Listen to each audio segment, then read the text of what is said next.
had been someone else before the war, before 23 years of service and 2 tours in Vietnam had changed him. Maybe he was cool and fun-loving, like some of the young soldiers I help now.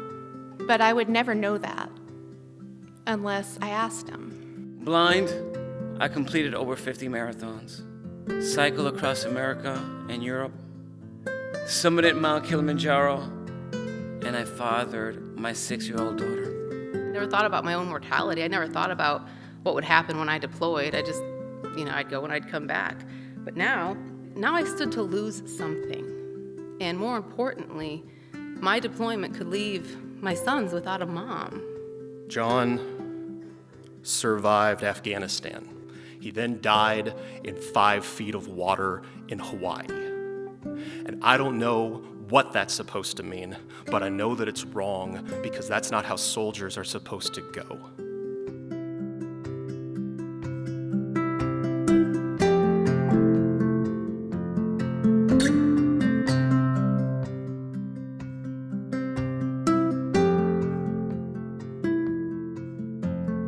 He enlisted in the Army in 1988, and throughout his 28-year career, he served with the 3rd Ranger Battalion, the 5th Corps Long Range Surveillance Company, the 101st Airborne Division, the 82nd Airborne Division, and the 7th Special Forces Group.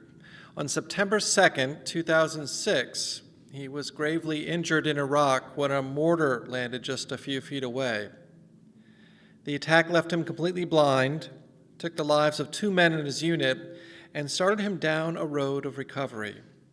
Ladies and gentlemen, retired Major, Ivan Castro.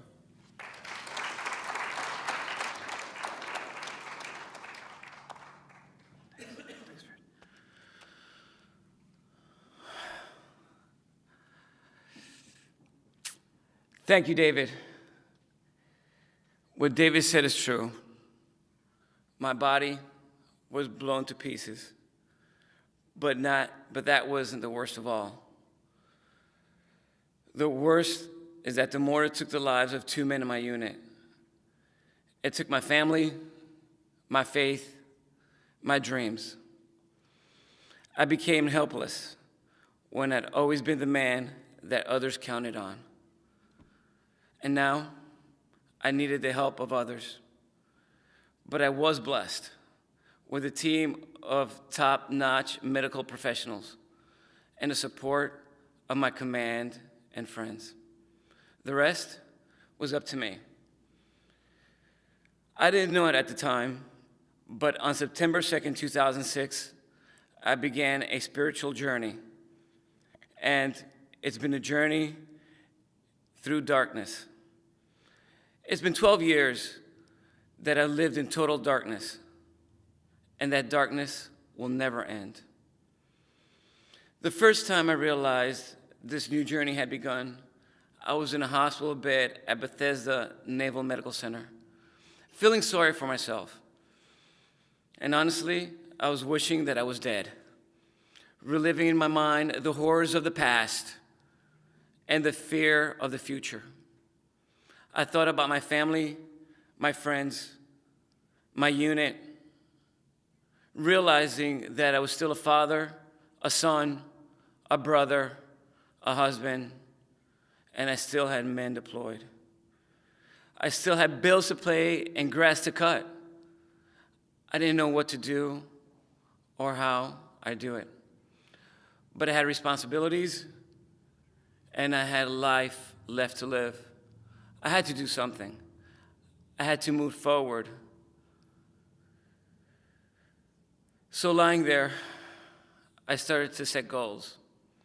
I decided that I'd run the Marine Corps Marathon, and immediately I began to train, right there in bed, and it felt good.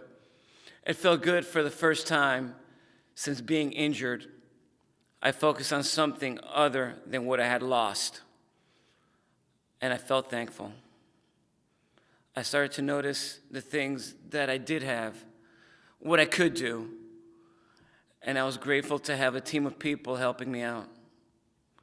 I quit dwelling on my losses, and in 13 months after my injury, I did it. I ran the Marine Corps Marathon with the help of several guides. We crossed the finish line with a Boston qualifying time. And it was incredible. Not that I did it, but when I crossed the finish line, I was mobbed by reporters, and people came from all directions. Others were inspired by a blind runner. And I found that I was still a leader again. I was still the man that I was before being blinded. I could still serve others, lead others, help others. I continued to set goals. And with the help of many others, I reached them. Blind, I completed over 50 marathons, a couple of ultra marathons, cycled across America and Europe, skied to the South Pole with Walking with the Wounded, summited Mount Kilimanjaro, and I ran with the bulls. I stood up a for-profit business, founded a nonprofit, wrote a book, and I fathered my 6-year-old daughter. At the beginning of this year, I started looking for my next adventure. My mind was set on the Appalachian Trail or the Pacific Crest Trail. And I started reading a lot of books to get ready. And someone shared with me a book by the name In Movement, There's Peace. The stories in the book touched my core. And I decided that my next big adventure of 2018 would be to walk El Camino de Santiago, an over 500-mile pilgrimage from St. Jean Pied de Port in France across Spain, ending in Santiago de Compostela. Being a religious pilgrimage, I thought that maybe along the way I'd be able to strengthen my faith in God and maybe be able to let go of my survivor's guilt. I hope that I'll learn about myself and that I'd be able to learn about others. So early on the morning of May 28th, I set out from home with a trusted guide by my side. We started as a two-man team, each carrying over 40 pounds of gear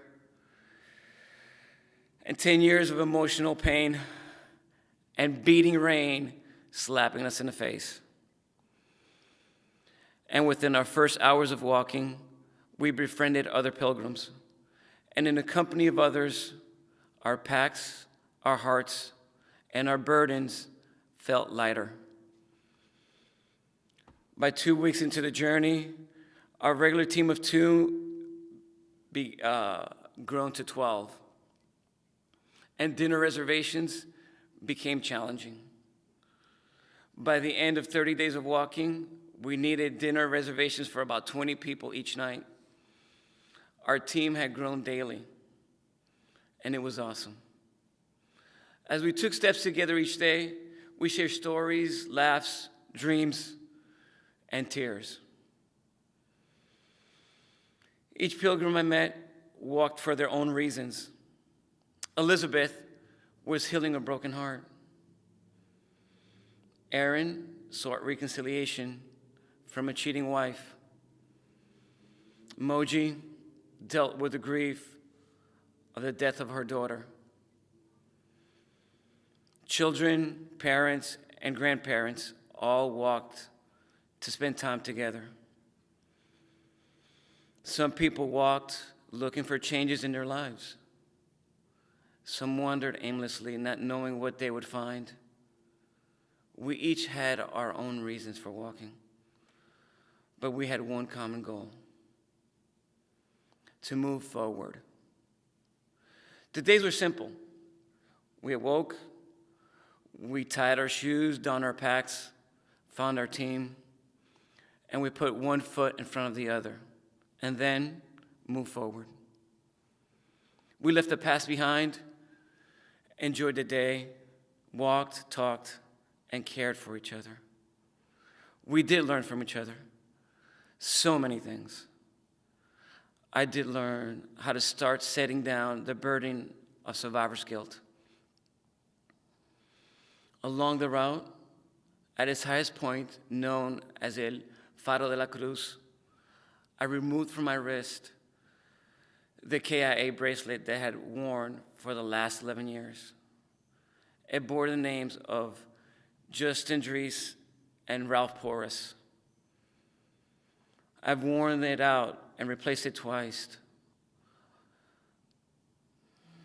I worn it reminded me to be grateful to be alive. Removing it marked an important moment in my life of letting Ralph and Justin go, of deciding to accept where I am right now and move forward. This is my life, blind. There is frustration, anger, sadness, and I'm not the man I thought I'd be. But here I am, and I must start from where I am and move along. Physically moving forward, we helped each other.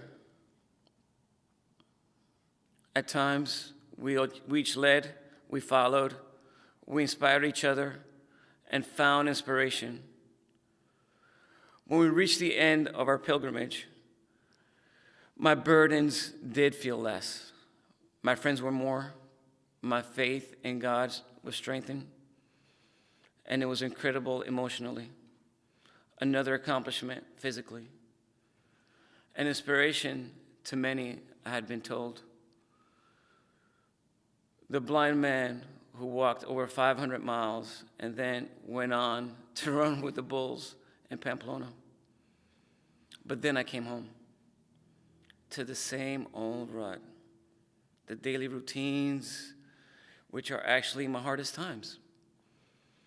And I realized that my journey did not begin nor end in Spain. It's a continuous story, the story of a simple man who wants to be kind and help others, but now finds it hard to even take care of himself. I'm not exactly sure of why I have been blinded or why I'm able to push beyond it, but I can tell you that I need a lot of help to accomplish daily tasks, more or less to tackle these great feats. I don't do it alone. My journey through blindness has left me with an even deeper need to reach out to others, as others have reached out to me, to share what I've been through and what I still hope to achieve. And there is a common thing that binds us together. No matter what struggles we've had to overcome despair, even one solitary time is something that every human inspires to be brave, even under the most mundane of circumstances, is something we may all achieve. No matter how trivial a challenge, overcoming it makes every one of us an achiever. And these things touch every soul.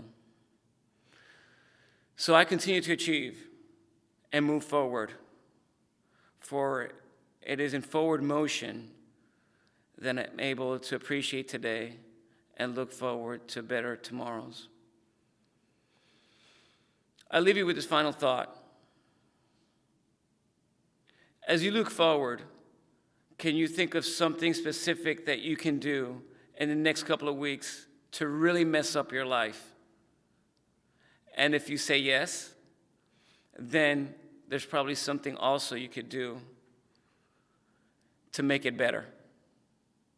You choose your journey.